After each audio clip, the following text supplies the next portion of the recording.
예수 안에 능력이 있네. 나 힘이 없어 쓰러질 때도. 할렐루야. 저는 이 시간 신명기 강의 28번째 도피성을 주신 이유, 이런 제목으로 함께 은혜를 나누겠습니다. 오늘 본 말씀 보면 하나님께서 모세에게 이제 요단강을 건너서 가나안 땅으로 들어가서 너희들이 해야 될 일이 있다. 근데 그 해야 될 일이 뭐냐? 도피성 3개를 만들라고 명령을 하십니다. 도피성은 3곳에 만들어야 되는데, 북쪽에 한 곳, 중간에 한 곳, 그리고 남쪽에 한 곳. 그러니까 이스라엘 나라는 우리 대한민국처럼 남과 북으로 이렇게 나라가 나뉘어져 있었잖아요. 그런데 북쪽에, 중간에, 남쪽에 이렇게 3곳을 도피성을 만들라고 말씀하십니다. 그리고 이미 그 도피성은 요단강을 건너기 전에 요단강 동편에도 그 도피성이 3개가 있었어요. 모압 땅을 정복했고 그 모압 땅을 이스라엘 백성들이 차지했을 때 그곳에도 도피성은 3곳이 있었습니다. 근데 가나안 땅에 들어가서도 도피성을 3군데 만들어라. 그 도피성이 뭐냐면, 사람이 자기가 죄를 졌어요. 사람을 죽였어요. 근데 사람을 죽였는데 고의로 죽인 게 아니에요. 내가 미워서 감정이 있어서 죽인 게 아니라 자기도 모르게 여기 보니까 5절 말씀 같은 경우에 보면 이 5절을 읽겠습니다. 제가 5절 읽어드릴게요. 가령 사람이 그 이웃과 함께 벌목하러 살림에 들어가서 손에 도끼를 들고 벌목하려고 찍을 때 도끼가 자루에서 빠져 그의 이웃을 맞춰 그를 죽게 함과 같은 것이라. 이런 사람은 그 성읍 중 하나로 도피하여 생명을 보존할 것이니라. 나무하러 산에 들어갔어요. 그런 나무를 하려면 도끼로 그 나무를 찍어야 되잖아요. 근데 도끼질을 하다가 그 쇠로 된 도끼가 나무 자루에서 빠져서 옆에서 같이 나무하던 사람의 머리통을 맞아가지고 그대로 직사해버린 거예요. 그러면 이거는 내가 죽일 의도가 전혀 없잖아요. 일하다가 정말 예상치 못한 일이 벌어져서 그 사람이 억울하게 죽은 거예요. 근데 나는 살인자가 되는 거죠. 그러면 이런 사람은 하나님은 살려주신 거예요. 어디로요? 도피성으로 들어가면 누구도 그 사람은 죽이지 못해요. 그런 거예요. 도피할 성읍을 만들어 놓은 거죠. 그 속에 들어가서 살면 죽지 않아요. 근데 들어가도 못 나와요. 나오면 무고하게 지금 죽였지만 그 가족들이 복수를 하게 기다린다는 거예요. 만약 그 사람이 나왔다더라 이런 소문이 나면 무고하게 죽었지만은 엉뚱하게 예상치 못한 가운데 죽었지만은 그 가족들이 보복을 해서 그 사람을 죽여버리면 그것도 아무 죄가 없어요. 그러니까 그 당시에 대제사장이 있었는데 그 대제사장이 죽었을 때만 그 사람이 나와도 못 죽여요. 그러니까 대제사장이 죽으면 그 죄가 다 사해지는 거예요. 그 죄가 다 없어지는 거예요. 그리고 도피성에서도 나올 수가 있는 거예요. 근데 자기가 사람을 죽였을 때, 무고하게 죽였을 때 대제사장이 지금 살아있으면 못 나와요. 나오면 보복을 하면 죽게 되면 아무 죄가 없는 거예요. 죽인 사람들도. 하나님은 사실 죄에 대해서는 단호하셨어요. 그리고 생명과 연결된 죄는 용서하지 않았죠. 그만큼 생명을 귀중하게 여기셨어요. 그러니까 고의적으로 죽였다든가 감정적으로 죽였다든가 미워해서 죽였다든가 그럼 이건 용서 안 하세요. 그리고 용서받지 못해요. 도피성에 들어가도 그 사람은 죄가 없어지는 게 아니에요. 고의적이 아니었을 때만이 살아남을 수가 있는 거죠. 그래서 도피성을 만들 때는 원칙이 있었는데 큰 도로가 도피성 앞에 있는 거예요. 다른 말로 하면 그 길을 빨리 가야 되잖아요. 지금 내가 무고하게 고의적으로 죽이지 않았는데 내가 죽였다는 사실이 사람들에게 알려지면 사람들이 잡으러 와서 그 사람을 죽이면 그걸로 끝나거든요. 그러니까 빨리 피신을 해야 되는 거예요. 그러면 길이 좋아야 되니까 넓은 도로, 보통 14m나 되는 도로였다고 하더라고요. 그 도로가 그 정도로 넓은 도로를 도피성 앞에 만들어 놨어요. 빨리 피하고 그리고 무고한 생명을 보호하기 위해서 하나님께서 만드신 거죠. 이 도피성 제도는 출애굽기, 그리고 레위기, 민수기, 신명기, 여호수아 다 나와 있어요. 도피성에 대해서 기록되어 있어요. 하나님께서 왜 도피성을 만드시고, 그리고 도피성에 어떤 의미가 담겨져 있을까요? 저는 오늘 본 말씀을 통해서 세 가지를 살펴보긴 합니다. 첫째로, 도피성은 하나님의 사랑이었습니다. 사랑. 하나님의 사랑의 표시였어요. 오늘 신명기 19장 1절로 3절 말씀을 우리 다 같이 읽겠습니다.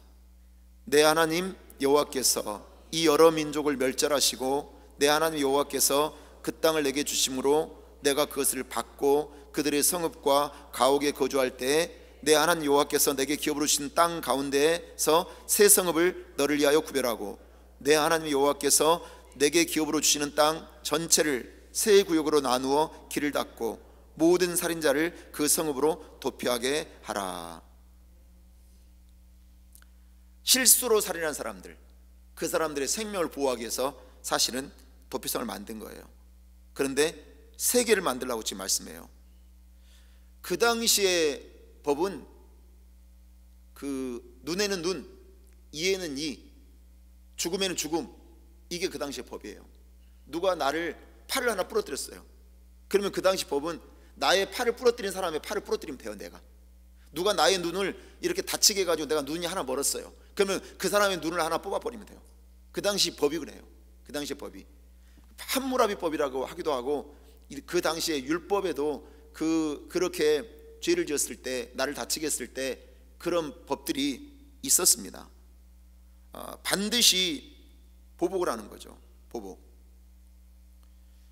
근데 하나님께서는 이 도피성을 만들어서 이 눈에는 눈, 이에는 이에 대한 법에 피해를 당하지 않도록 그 생명을 보여주신 거예요. 내가 실수로 죽인 것을 덮어준 거죠. 쉽게 얘기하면. 그리고 용서해 주신 거예요. 그리고 살려주신 거죠. 14장 20절에는 상처에는 상처로, 눈에는 눈으로, 이에는 이로 갚을지라. 남에게 상해를 입힌 그대로 그에게 그렇게 할 것이며. 그 당시 법이었어요. 그 당시 법. 그런데 이 도피성법이 만들어지기 전에도 하나님은요, 생명을 사랑하셨기 때문에 고의로 사람을 죽이지 않았으면 또 용서를 해주셨어요.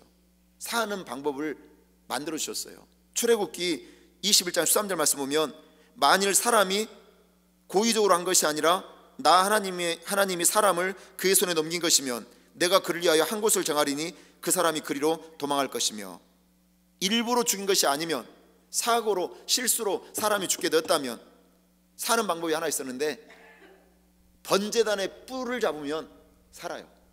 번제단의 뿔을 잡으면. 출애굽기 21장 14절에도 사람이 그의 이웃을 고의로 죽였으면 너는 그를 내 제단에서 잡아내려 죽일지니라. 고의로 죽였으면 제단 뿔을 잡아도 못 살아요. 감정적으로 죽였으면, 미워해서 죽였으면. 근데 고의적이 아니고 실수로 죽였으면 제단 뿔을 잡으면 살게 하셨어요. 이 도피성법이 없었을 때에도. 출애굽기에 보니까. 그러니까 미움을 가지고 죽였느냐, 실수로 죽였느냐, 이 마음의 중심을 보신 거죠.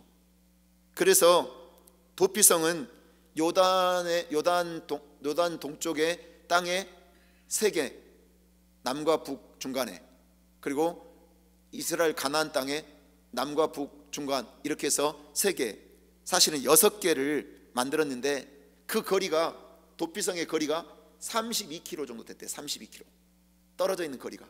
그러니까 그 사람의 생명을, 무고한 사람이 죽지 않게 하려고 그렇게 안전장치를 만들어 놓은 거예요. 너무 먼 곳에 있으면 쫓아오다가 잡히면 죽으니까 길도 빨리 갈 수 있도록 만들어 주고, 그리고 그 거리도 가깝게 만들어서 피할 수 있도록 그렇게 배려하신 거죠.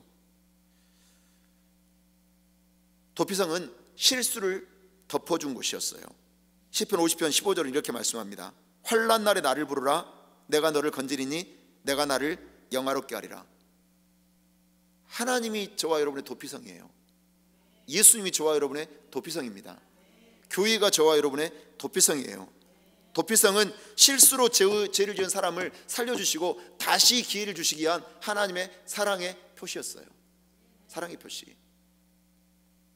이미 저와 여러분은 하나님의 사랑을 입었습니다. 그리고 교회라는 도피성이 와서 생명을 누리고 있다는 사실을 믿으시기 바랍니다. 예수 믿는 순간 우리는 죄 없다 하시면서 그 죄를 깨끗이 십자가에서 죽으심으로 씻어주셨어요. 그리고 그 생명을 온전히 누리기 위해서 교회라는 곳을 예수님 피값 주고 사셔서 우리에게 세워주신 거예요. 저와 여러분, 예수님이라는 그 도피성과 교회라는 도피성에서 영원한 생명을 누리는 것에 감사할 수 있게 되시기를 주의 이름으로 축원합니다. 둘째로, 도피성은 예수님의 예표입니다. 예수님의 예표. 영화관에서 우리가 그 광고를 보잖아요. 다음 주에 나올 광고, 한 달 뒤에 나올 그 예고편을 봐요. 왜냐하면 영화관에서는요, 내가 보러 간 영화 외에 그 타임이 있어요. 영화를 시작하기 전에 많은 선전도 하고, 그리고 영화 예고편도 광고를 해요. 그것을 잠깐 보여줘야만이 그 영화를 볼 마음이 생기니까 새로 나오는 영화에 대한 예고편을 보여주는 거죠. 하나님께서 이 도피성이라는 제도를 만들어주신 이유가 있어요. 예수님을 통해 어떻게 우리를 받아주시고 어떻게 구원하신지를 알려주시는 거예요. 미리 알려주신 거죠. 구약을 통해서. 오늘 3절 말씀 보니까 내 하나님 여호와께서 내게 기업으로 주시는 땅 전체를 세 구역으로 나누어 길을 닫고 모든 살인자를 그 성읍으로 도피하게 하라. 주석학자들에 의하면 도피성에 가는 길은 14m의 길이었고 중간중간마다 어디로 가야 될지 이정표를 세워놨대요. 빨리 그 길을 찾아가라고 다 이렇게 편말을, 이렇게 이정표를 만들어 놓은 거예요. 그 말은 무슨 말이냐? 우리가 예수님께 나아가는 길은 닫혀져 있는 길이 아니었어요. 정말 가기 쉬운 넓은 길이었어요. 그 길은 활짝 열려진 거예요. 어떤 장애물도 없는 거예요. 우리가 예수님께로 나아가는 길은. 그래서 로마서 10장 13절 이렇게 말씀합니다. 누구든지 주의 이름을 부르는 자는 구원을 받으리라. 주의 이름을 부르기만 하며 도피성으로 가는 길은 활짝 열려져 있는 거예요. 예수님께서는 세리 삭개오를 만났을 때도 이런 말씀하셨어요. 누가복음 19장 10절 말씀 보면 인자가 온 곳은 잃어버린 자를 찾아 구원하려 함이니라. 또 마태를 만나셨을 때도 이렇게 말씀합니다. 마태복음 9장 13절 말씀 보면 너희는 가서 내가 긍휼을 원하고 제사를 원하지 아니하노라 하신 뜻이 무엇인지 배우라. 나는 의인을 부르러 온 것이 아니요 죄인을 부르러 왔노라 하시니라. 예수님께서 이 땅에 오신 것은 죄 가운데 있는 우리를 구원하시기 위해서, 도피성이 되어주시기 위해서 오신 것입니다. 만약 우리가 죄의 짐을 지고 있다면, 죄 가운데 내가 살아오고 있다면 우리는 평생 그 죄에서 벗어날 수 없어요. 그 죄에 끌려다니면서 살아야 돼요. 근데 예수님을 우리가 믿었어요. 그리고 예수님이 십자가에서 우리의 죄를 대신 지셨어요. 그리고 죽으시고 부활하셨어요. 그래서 우리에게 영원한 생명을 주신 거예요. 그래서 우리가 오늘 죄에 눌려 살아가지 않는 거예요. 예수 이름을 부르면서 십자가의 보혈을 의지하기만 하면 나의 죄는 다 여전히 마음으로 지은 죄도, 생각으로 지은 죄도, 행동으로 지은 죄도 씻겨지는 것을 믿으시기 바랍니다. 예수님은 우리의 도피성이신데 요한복음 14장 6절은 이렇게 말씀합니다. 예수께서 이르시되 내가 곧 길이요 진리요 생명이니 나로 말미암지 않고는 아버지께로 올 자가 없느니라. 요한복음 3장 16절에는 하나님이 세상을 이처럼 사랑하사 독생자를 주셨으니 이는 그를 믿는 자마다 멸망하지 않고 영생을 얻게 하려 하심이라. 하나님께서는 죄 가운데서 살아가는 저와 여러분을 구원하시기 위해서, 영원한 생명을 주시기 위해서 그 도피성으로 가는 예수님께로 오는 길을 활짝 열어놓으시다는 사실을 믿으시기 바랍니다. 그러면 6개 도피성의 이름의 뜻을 한번 살펴보려고 합니다. 지금 요단 동편에 있는 그 도피성은 모압 땅을 정복하고 나서 만든 도피성은 게데스, 세겜, 헤브론이에요. 그리고 다시 지도 보여주세요.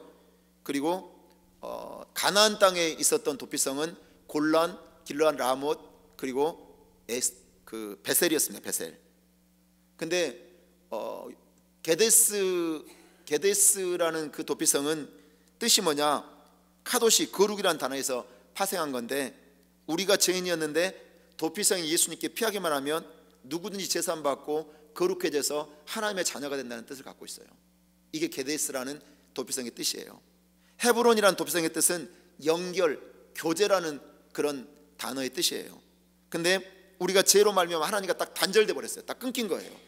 그런데 예수님으로 말미암아 예수님이 다시 다리가 되어 주셔서 하나님과의 관계가 연결되어졌다는 뜻이에요. 그래서 우리가 거룩한 하나님의 자녀가 됐다는 뜻이죠. 하나님과 교제할 수 있는 자녀가 됐다는 뜻이에요. 베셀이라는 도피성의 뜻은 요새라는 뜻이에요. 십자가에서 죽으시고 부활하신 그 예수님이 우리의 영원한 요새가 되신다는 그런 뜻입니다. 또 길르앗 라못이라는 도피성의 뜻은 높아진다는 뜻이에요. 높아진다. 우리는 죄인이었지만 예수 믿고 구원받은 이후에는 하나님의 자녀로 신분이 바뀌어져서 높아졌다는 그런 뜻이에요. 골란이라는 도피성의 이름의 뜻은 기쁨이라는 뜻이에요. 기쁨. 예수님이 내 마음에 계시면 기쁨이 넘치는 거죠. 연세가 90이 되고 100세가 돼도 예수님을 모시고 사는 사람은 기쁨이 넘쳐요. 내가 병들어 있어도, 육체가 연약해도, 내가 마음대로 다니지 못해도, 힘들고 어려운 일들이 있어도 주님을 마음에 모시고 살면 나오는 게 뭐냐? 기쁨이 흘러 넘치는 거예요. 기쁨이. 그래서 도피성의 예수님을 믿으면 누구든지 구원을 받는 거죠. 요한복음 5장 24절 이렇게 말씀합니다. 내가 진실로 진실로 너희에게 이르노니 내 말을 듣고 또 나 보내신 이를 믿는 자는 영생을 얻었고 심판에 이르지 아니하나니 사망에서 생명으로 옮겼느니라. 이제 도피성에 들어갔잖아요. 사람들이 아까도 말씀드렸지만 나오고 싶은 거예요. 거기가 사는 게 갇혀서 사는 거잖아요. 사실은 그냥 나오고 싶은 거예요. 그런데 그냥 나오잖아요. 그럼 죽임당하는 거예요. 보복을 위해서 기다리고 있는 사람들이 있거든요. 그 사람이 나왔다는 소식이 누군가에게 들려지면, 그 가족들에게 들려지면 죽임당하는 거죠. 근데 아까 말씀드렸죠. 대지상이 죽으면 나올 수 있다고. 그리고 그 죄는 다 사해지는 거라고. 그리고 누구도 죽일 수 없어요. 그 사람은. 자, 영원한 대제사장이 누구냐? 예수님이셨잖아요. 대제사장은 제물을 가지고 어떻게 해요? 번제를 드리고 화목제를 드리고 속죄제를 드리고 그리고 소제를 드리고 많은 그 번제를 드려서 하나님을 만나는 사람이 대제사장이에요. 근데 예수님이 십자가의 제물로 번제로 드려진 거예요. 제물로 드려진 거예요. 그래서 어떻게 해요? 우리의 죄가 사해진 거예요. 그래서 대제사장이 죽으면, 그 십자가에서 예수님이 대제사장이었는데 죽으셨잖아요. 그 이후로는 죄가 없어지는 거예요.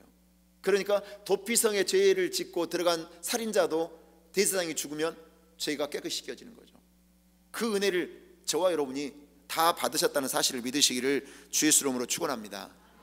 마지막 셋째로, 도피성을 떠나면 안 됩니다. 도피성을 떠나면 안 되는 거예요. 왜요? 죽임을 당하니까. 도피성에서 명심해야 될 게 있어요. 도피성 안에 있을 때만이 보호받는 거예요. 오늘 민수기 35장 26절 27절 말씀 보면, 그러나 살인자가 어느 때든지 급해하였던 도피성 지경 밖에 나가면 피를 보복하는 자가 도피성 지경 밖에서 그 살인자를 만나 죽일지라도 피 흘린 죄가 없나니. 도피성 안에 머물 때만 안전을 보장받는 거죠. 저와 여러분도 마찬가지예요. 구원받은 이후에도 내가 예수님을 인생의 주인으로 모시고 예수님 안에 거하면서 살아갈 때 안전한 거죠. 주님을 떠나서 살면 안 된다는 거예요. 요한복음 15장 4절로 6절에 이렇게 말씀합니다. 내 안에 거하라, 나도 너희 안에 거하리라. 가지가 또 포도나무에 붙어있지 아니하면 스스로 열매를 맺을 수 없음 같이 너희도 내 안에 있지 아니하면 그러하리라. 나는 포도나무요 너희는 가지라. 그가 내 안에 내가 그 안에 거하면 사람이 열매를 많이 맺나니 나를 떠나서는 너희가 아무것도 할 수 없음이라. 사람이 내 안에 거하지 아니하면 가지처럼 밖에 버려져 마르나니 사람들이 그것을 모아다가 불에 던져 사르느니라. 우리가 주님을 떠나면 아무것도 할 수 없는 존재라고 그렇게 말씀하고 있어요. 우리가 거친 세상 속에서 죄 가운데 또 사탄의 공격 가운데 가장 안전할 수 있는 비결은 우리가 주님 안에 머물러 있는 것임을 믿으시기 바랍니다. 우리가 안전하게 신앙생활하는 교회 안에 머물러 있을 때 안전하게 되는 거예요. 주는 나의 피난처라는 책을 쓴 네덜란드 네덜란드 출신의 코리텐봄 여사가 있어요. 저분은 네덜란드에서 대대로 그 시계점을 집안이 운영을 했는데 시계를 수리하는 사람이었어요. 처녀 때. 근데 갑자기 히틀러가 2차 대전을 일으켰고 전쟁을 일으켜서 유럽이 다 장악이 됐잖아요. 그 네덜란드에도 온 거예요. 그런데 유대인들을 무고하게 잡아서 다 죽이는 거예요. 그게 너무 가슴이 아파서 자기는 네덜란드인이었지만은 유대인들을 자기 침실을 개조해서 비밀의 방을 만들어서 그 유대인들을 숨겨줬어요. 근데 누가 또 그거를 나치에게 일러 바쳐가지고 이분이 자기 언니랑 같이 잡혀가지고 포로 수용소로 가게 된 거예요. 포로 수용소에서 말할 수 없는 고문을 당했어요.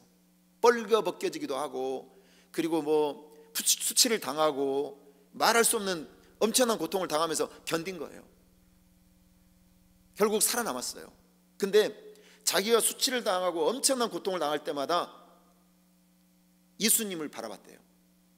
예수님 안에 본인이 머물러 있었어요. 감옥 안에 머문 게 아니라 예수님 안에 머물러 있었어요. 자기가 부끄러움을 당하고 수치를 당할 때는 예수님이 이렇게 벌거벗기셨구나, 이렇게 수치와 모욕을 우리 때문에 당한 거구나, 이걸 가슴 깊이 느낀 거예요. 주님의 말씀을 굳게 붙들고 그 예수님을 바라보면서 예수님을 묵상하니까 어떤 고통도 견뎌낼 수가 있었던 거예요. 그리고 마침내 살아남아서 책을 쓰고, 그리고 간증을 하고, 그리고 이대한 복음전도자로 쓰임받는 그런 삶을 살게 된 거죠. 만약 이분이 예수님을 바라보지 않았다면, 주님 안에 머물지 않았다면 이분은 소망이 없었을 거예요. 낙심하고 좌절하고 우울증 걸리고 삶을 포기하고 그냥 흔적도 없이 사라졌을 거예요. 근데 예수님 바라보니까 끝까지 견뎌내고 그 고통을 이겨내고 마침내 승리한 것을 믿으시기 바랍니다. 세계적인 과학자 아인슈타인이 이런 고백을 했어요. 저분이 아인슈타인인데, 나는 젊었을 때 교회를 경멸하고 무시했다. 그러나 내 조국 독일이 어두워졌을 때, 나치의 핍박 아래 있었을 때 교회는 우리 민족의 유일한 소망이었고 사람들의 안식처였다. 그리고 내가 나이를 먹어가면서 내 노후에 인생의 석양력에 나는 교회에 의해 내 영혼을 이루어를 경험할 수 있는 장소를 찾지 못했다. 나는 이제 교회로 다시 돌아온다. 이런 이대한 고백을 했어요. 이런 이대한 고백을. 여러분, 내가 잘 나갈 때는 내 힘으로 살 수 있을 것 같아요. 우리는 내 힘으로 얼마든지 살 수 있을 것 같아요, 내가 잘 나갈 때는. 근데 국가적인 어려움이 오고 사업의 어려움이 오고 육체가 병이 들면 그때 깨달아요. 내가 의지할 대상은 주님밖에 없구나. 피난처는 주님밖에 없구나. 그래서 도피성은 예수님 것을 깨달아 알게 되는 거예요. 예수님께 피하면 어떤 어려움도 이겨낼 수 있어요. 실패의 자리에서도 일어설 수 있어요. 병든 자리에서도 치료를 경험할 수 있는 것을 믿으시기 바랍니다. 근데 중요한 게 있어요. 그 도피성이라는 경계선을 넘으면 안 된다는 거예요. 내가 도피성을 나가고 싶다고 나가면 안 되는 거죠. 왜냐? 죽음이 기다리고 있다니까요. 대제사장이 죽기 전까지는 나가면 안 되는 거예요. 근데 사람은요, 누가 남의 것을 빼앗고 누가 남의 것을 도둑질하느냐, 욕심이 있는 사람이 남의 것에 탐을 내고 빼앗더라고요. 그래서 남을 죽이기도 하고, 욕심이 결국 다른 사람에게 해를 끼치는 거예요. 아합 왕이 나봇이라는 사람의 포도원을 빼앗았어요. 자기 왕궁 옆에 나봇의 포도원이 있었는데 어느 날 길을 가다 보니까 그 포도원이 너무 좋아 보이는 거예요. 그래서 야, 이 포도원을 정원으로 삼으면 너무나 좋겠는데, 정원으로 만들면 좋겠다는 생각이 든 거예요. 그래서 나봇한테 돈을 많이 줄 테니까 팔라고 그랬어요. 근데 나봇이 이건 조상이 기업으로 물려준 거고 대대로 조상님들이 우리에게 땅을 준 거니까 이건 절대로 팔 수 없습니다. 거절을 해요. 근데 이제 나봇은 그 포도원을 갖고 싶으니까, 그러면 이보다 더 큰 포도원을 내가 주겠다. 큰 넓은 땅 포도원 있는 곳을 내가 줄 테니까 그럼 바꾸자 그래요. 근데도 나봇은 조상님들이 물려준 거니까, 우리 기업으로 받은 거니까 안 된다고 거절을 해요. 그러니까 이 아합이 집에 와가지고 너무 속상하니까 밥도 안 먹고 막 그 시름시름 낙심하니까 부인 이세벨이 물어봐요. 왜 그러냐고. 그랬더니만 나봇이라는 사람이 내가 갖고 싶은 포도원을 팔라고 해도 안 팔고 바꾸자도 안 바꾸고 속썩인다고 그러니까 이 이세벨이 강교한 여자니까 위증자를 세워가지고 나봇이 국가를 반역했다고 죄를 뒤집어 씌워가지고 죽여버려요. 그 나봇이 죽으니까 이 땅은 국가의 기속이 되는 거예요. 그러니까 그것을 기분 좋게 나봇이 그 땅을 차지해요. 근데 이 죄를 저질러서 나중에 아합이 죽는데 비참하게 죽잖아요. 선지자를 통해서 애언을 하잖아요. 너무나 비참하게 나중에 죽게 돼요. 죄의 결과가 바로 아합에게도 죽음이었던 거예요. 넘지 말아야 될 경계선을 욕심 때문에 넘어가지고 결국은 비참한 비극을, 불행을 초래한 거죠. 다윗도 마찬가지죠. 어느 날 다윗이 밧세바를 보고 마음을 뺏겨요. 부하들은 다 전쟁에 나가서 열심히 전쟁하고 있는데, 목숨을 걸고 싸우고 있는데 다윗이 전쟁터를 안 나갔어요. 나가야 되는데. 그리고 옥상에 올라가서 대낮에 한 여인이 목욕하는 것을 보는 거예요. 그리고 음욕을 품고 그 여인을 불러들여서 동침을 하고, 그리고 그 여인에게 임신을 시켰어요. 근데 자기 아이를 가지게 됐다는 걸 알게 됐어요, 다윗이. 근데 이 죄는 드러나면 안 되니까 그걸 숨기기 위해서 전쟁터에 있는 우리아를 불러들여요. 그리고 휴가를 준다고 하면서 집에 들어가서 쉬라고 그래요. 넌 열심히 싸웠으니까 이제 네 아내와 즐거운 시간을 보내라고 왕이 휴가를 줘요. 근데 이 우리아라는 사람이 충신 중에 충신이었어요. 내 부하들은 지금 목숨을 걸고 일각을 다투는 전쟁터에서 죽음을 가고 싸우고 있는데 내가 어떻게 한가롭게 아내와 즐거운 시간을 보낼 수 있겠습니까? 그래서 아내와 방을 안 들어가요. 자기 집을 안 들어가요. 집 밖에 텐트에서 잠을 자는 거예요. 그것도 몇 날 며칠을.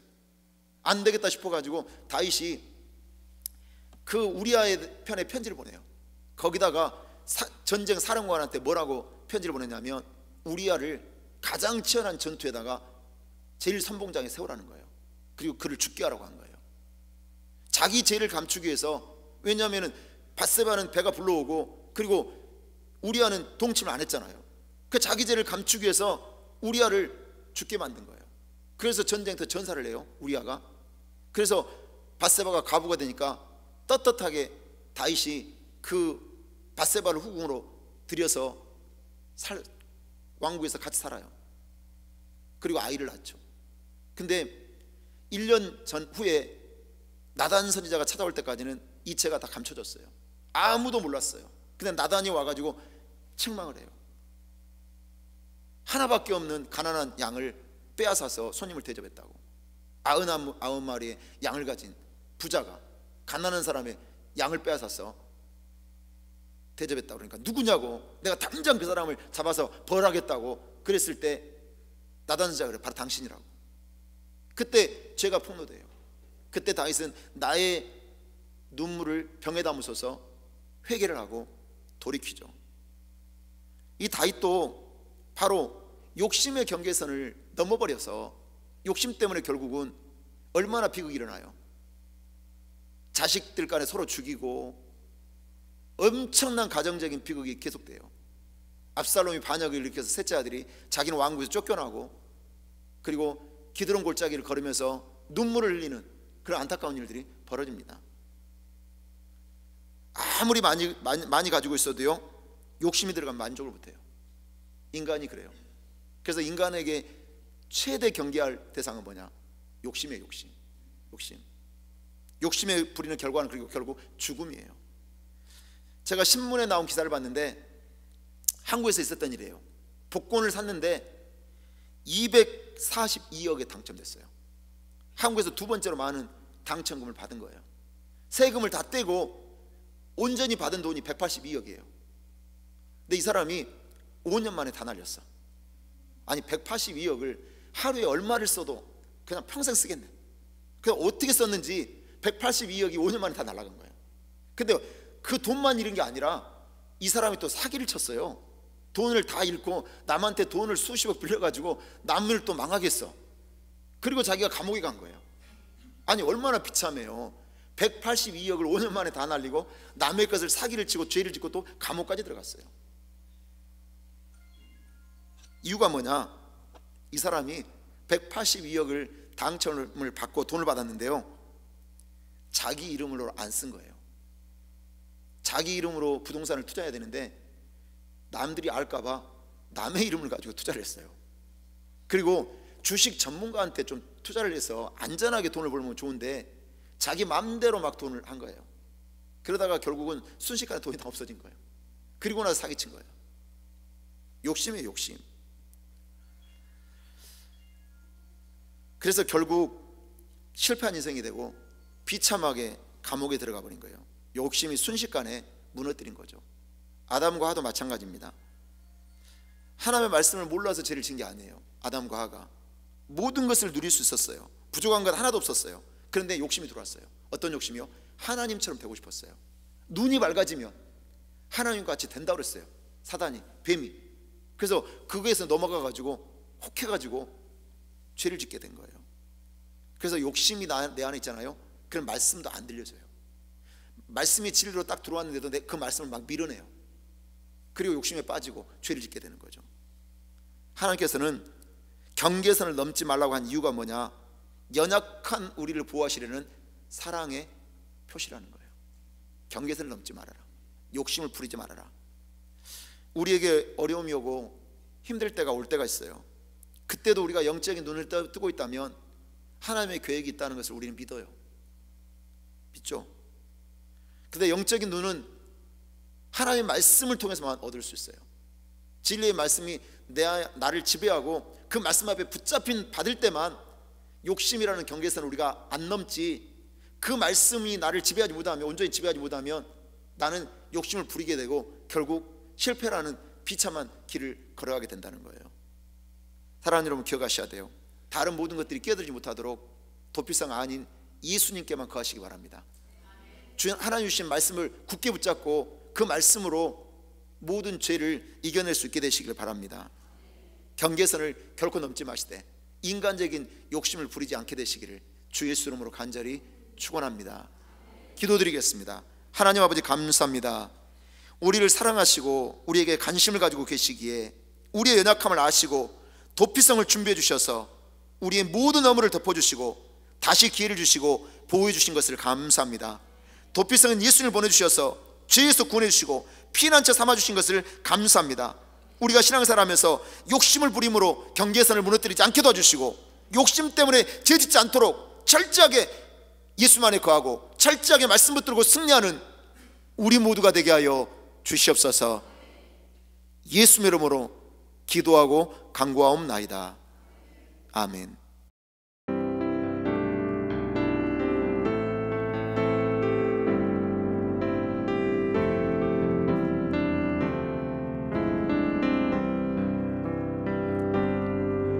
나의 피난처 예수 의지해요. 나의 피난처 예수 의지해요. 나의 가는 길에 거센 바람 불어쳐와도 나의 피난처 예수 의지해요. 나는 영원히 주님 사랑해요. 나는 영원히 주님 사랑해요. 세상 어떤 것도 나의 사랑 끊을 수 없네. 나는 영원히 주님 사랑해요.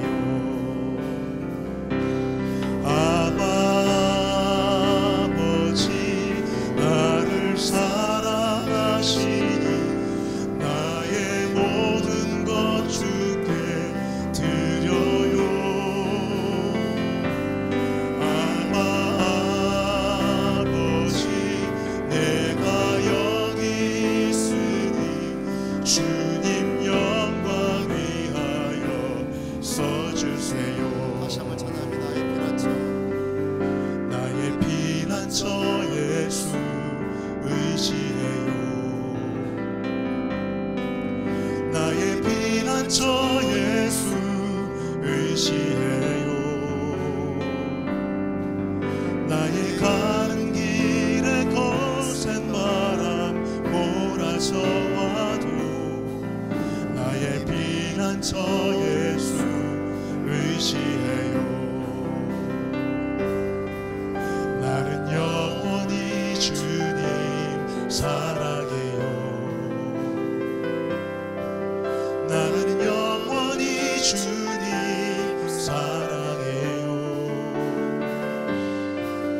세상 어떤 것도 나의 사랑 끊을 수 없네. 나는 영원히 주님 사랑해요.